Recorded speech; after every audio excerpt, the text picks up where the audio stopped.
Friends and families once again welcome back to MS kitchen. So ಇವತ್ತು ನೋಡ್ತಿರುವಂಥ recipe ತುಂಬ ಹೆಲ್ದಿಯಾಗಿರುವ recipe.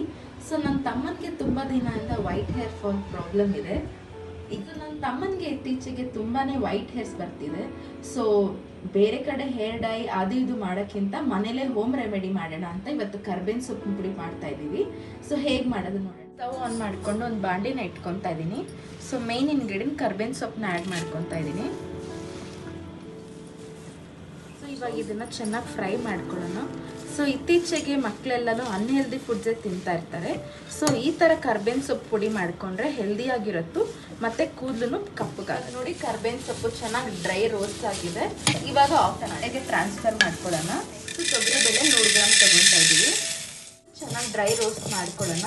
ಜಾಸ್ತಿ ಸೀಸಕ್ಕೆ ಬಿಡೋದು. ಇವಾಗ ತೊಗರಿಬೇಳೆನೂ ಚೆನ್ನಾಗಿ ರೋಸ್ಟ್ ಆಗಿದೆ. ಸೊ ಇವಾಗ ಇದನ್ನು ತೆಗೆದುಬಿಡಿ. ಇವಾಗ ಪ್ಲೇಟಿಗೆ ಹಾಕ್ಕೊಂತ. ಸೊ ನಾವು ಉದ್ದಿನ ಬೇಳೆನ 100 ಗ್ರಾಮ್ ತಗೊತಾ ಇದ್ದೀವಿ. ನೆಕ್ಸ್ಟ್ ನೋಡಿ ಇದನ್ನು ಚೆನ್ನಾಗಿ ಗೋಲ್ಡನ್ ಬ್ರೌನ್ ಥರ ಫ್ರೈ ಆಗ್ತದೆ.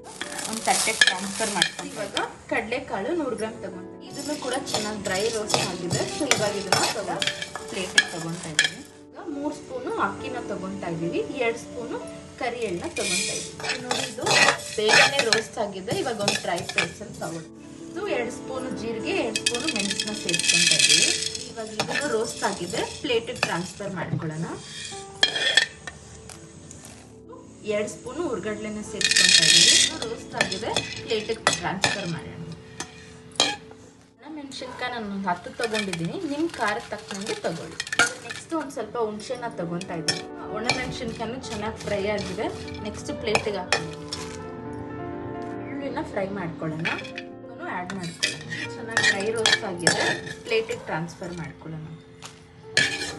ಕರ್ಬೇವಿನ ಸೊಪ್ಪು ಮತ್ತು ನಾವು ಹುರಿದಿಟ್ಟ ಇಂಗ್ರೀಡಿಯೆಂಟ್ಸ್ ಎಲ್ಲ ಗಾಳಿಗೆ ಚೆನ್ನಾಗಿ ಆರಿ. ಇವಾಗ ಇದು ಬಿಸಿ ಎಲ್ಲ ಚೆನ್ನಾಗಿ ಆರಿದೆ. ಇವಾಗ ಮಿಕ್ಸಿ ಜಾರ್ಗೆ ಎಲ್ಲನೂ ಸೇರಿಸ್ಕೊಳ್ಳೋಣ. ನೋಡಿ ಇವಾಗ ಫೈನ್ ಪೌಡರ್ ಆಗಿದೆ. ಸೊ ಇವಾಗ ಒಂದು ಪ್ಲೇಟಿಗೆ ಟ್ರಾನ್ಸ್ಫರ್ ಮಾಡ್ಕೊಳ್ಳೋಣ. ಇವಾಗ 2 ಪೌಡರು ಚೆನ್ನಾಗಿ ಮಿಕ್ಸ್ ಆಗಿದೆ. ಸೊ ನೋಡಿ ಇದನ್ನು ನೀವು ಡೈಲಿ ದೋಸೆಗೆ ಮತ್ತು ಇಡ್ಲಿಗೆ ಹಾಗೂ ವೈಟ್ ರೈಸ್ಗೆ ಎಳ್ಳೆಣ್ಣೆ ಇಲ್ಲಾಂದರೆ ತುಪ್ಪದ ಜೊತೆ ಮಿಕ್ಸ್ ಮಾಡ್ಕೊಂಡು ತಿಂದರೆ ತುಂಬ ಒಳ್ಳೆಯದು. ಒಂದಿನ ಬಿಟ್ಟು ಒಂದಿನ ತಿಂದ್ರೂ ಕೂಡ ನಿಮಗೆ ಬಿಳಿ ಕೂದಲು ಕಡಿಮೆನಲ್ಲಿ. ಕರ್ಬೇವಿನ ಸೊಪ್ಪನ್ನ ನಾವು ಮಿಕ್ಸಿ ಜಾರಿಗೆ ಹಾಕ್ಕೊಳ್ಳೋಣ. ಇವಾಗ ನಾವು ರುಬ್ಬಿಟ್ಕೊಂಡಿರುವ ಕರ್ಬೇವಿನ ಸೊಪ್ಪು ಪುಡಿನ ಇದಕ್ಕೆ ಆ್ಯಡ್ ಮಾಡ್ತಾ ಇದ್ದೀನಿ. ಇವಾಗ 2 ಪೌಡರ್ನು ಚೆನ್ನಾಗಿ ಮಿಕ್ಸ್ ಮಾಡ್ಕೊಳ್ಳೋಣ. ಸೊ ನೋಡಿ ಫೈನಲಿ ಪೌಡರ್ ಅಂತೂ ರೆಡಿ ಆಗಿದೆ. ಡೆಫಿನೆಟ್ಲಿ ಹೋಮ್ ರೆಮಿಡಿಯನ್ನು ನಿಮ್ಮ ಮನೇಲೂ ಟ್ರೈ ಮಾಡಿ ಹೇಗಿದೆ ಅಂತ ನಮಗೆ ತಿಳಿಸಿ. ಸೊ ಈ ಪುಡಿ ಬಂದು ಬರೀ ಬಿಳಿ ಕೂದಲವ್ರಿಗೆ ಮಾತ್ರ ಅಲ್ಲ. ಮಾಡಿರೋ ಕರ್ಬೇವಿನ ಸೊಪ್ಪು ಪೌಡರ್ ರೆಡಿ ಆಗಿದೆ. ಡೆಫಿನೆಟ್ಲಿ ರೆಸಿಪಿ ನಮ್ಮ ಮನೇಲಿ ಟ್ರೈ ಮಾಡಿ ಹೇಗೆ ಕಮೆಂಟ್ ಬಾಕ್ಸ್ ಅಲ್ಲಿ ತಿಳಿಸಿ. ಫಾಲೋ ಮಾಡಿಲ್ಲ ಅಂದ್ರೆ MS ಕಿಚನ್ನ ಫಾಲೋ ಮಾಡ್ಕೊಳ್ಳಿ, ಸಬ್ಸ್ಕ್ರೈಬ್ ಮಾಡಿ, ಬೆಲ್ ಐಕನ್ನ ಕ್ಲಿಕ್ ಮಾಡ್ಕೊಳ್ಳಿ, ಮತ್ತೆ ಲೈಕ್ ಅಂಡ್ ಶೇರ್ ಕಮೆಂಟ್ ಮಾಡಿ.